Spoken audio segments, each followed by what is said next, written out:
There was a painter by the name of Bill who was very interested in saving a penny where he could. So, he would often thin his paint to make it go further. As it happened, he got away with this for quite some time. One day, a church decided to do a big restoration job that involved the painting of one of its largest churches. Bill put in a bid, and because his price was so low, he got the job. He went about raising the trestles, setting up the planks, buying the paint, and yes, thinning it down with water. Bill was up on the scaffolding, painting away, with the job nearly completed, when suddenly there was a horrendous clap of thunder and the sky opened. The torrential rain washed the thinned paint off the church and knocked Bill off the scaffold and onto the lawn. Bill was no fool. He knew this was judgment from the Almighty, so he got on his knees and cried out, "Oh God, forgive me! What should I do?" Amid the thunder and lightning, a mighty voice spoke. "Repaint! It boomed. Repaint and thin no more!" After the birth of their 9th child, a redneck couple decided they'd had enough because they couldn't afford a larger bed. The husband went to the veterinarian and asked to be snipped. "Me and my cousin don't want no more kids," he said. The vet told him he could get a vasectomy, but it was expensive. "However, there is a cheaper option," said the vet. "Go home, find yourself a cherry bomb, light it up, and put it in a beer can. Then hold the can up to your ear and count to 10. "I ain't no rocket surgeon," said the redneck. "but how's that gonna help me?" "Trust me," said the vet. So the redneck went home, drained a beer, then stuffed a lit cherry bomb in the empty can. He then brought it up to his ear and began to count. 1, 2, 3, 4, 5. Once he got to 5, he stopped for a second, put the can between his legs, then resumed the count on his other hand. A drifter, who obviously has seen more than his share of hard times, approaches a well-dressed gentleman on the street. "Hey buddy, can you spare $2? The well-dressed man responds, "You're not going to spend it on liquor, are you?" "No sir, I don't drink," replies the drifter. "You're not going to throw it away in a poker game, are you?" asks the man. "No way, I don't gamble," answers the drifter. "You wouldn't waste the money at a golf course for greens fees, would you?" asks the man. "Never," says the drifter. "I don't play golf." The man asks the drifter if he would like to come home with him for a home-cooked meal. The drifter accepts eagerly. While they are heading for the man's house, the drifter's curiosity gets the better of him. "Isn't your wife going to be angry when she sees a guy like me at her table?" he asks the man. "Probably," says the man, "but it'll be worth it.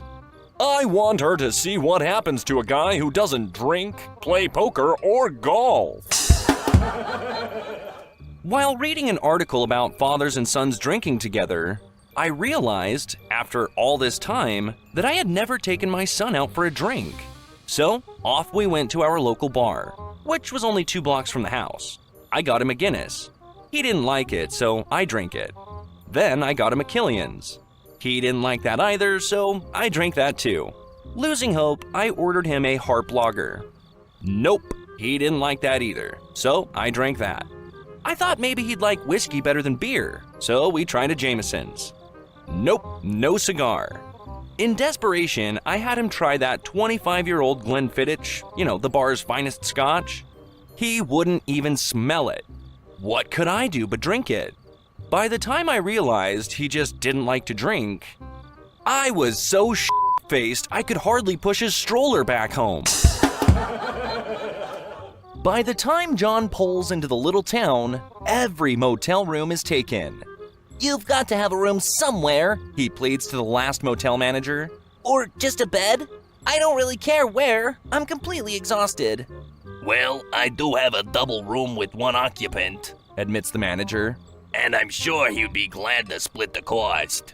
But to tell you the truth, He snores so loudly that people in adjoining rooms have complained all week. I'm not sure it'd be worth it to you. No problem. The tired traveler assures him. I'll take it. The next morning, John comes down to breakfast, bright-eyed and bushy-tailed. The manager asks him how he survived. Never better. Replies John. The manager was impressed. No problem with the other guy snoring then? Nope, I shut him up in no time. John answers. How'd you manage that? Asks the manager. It was easy. Says John. He was already in bed, snoring away when I came into the room. I went over, gave him a peck on the cheek and said, "Good night, beautiful." He sat up all night watching me. The day before Thanksgiving, a 60-year-old man living in Miami calls up his son in New York. "Listen, son, your mother and I are getting divorced. 35 years of misery is enough." "Dad, what are you talking about?" the son screams.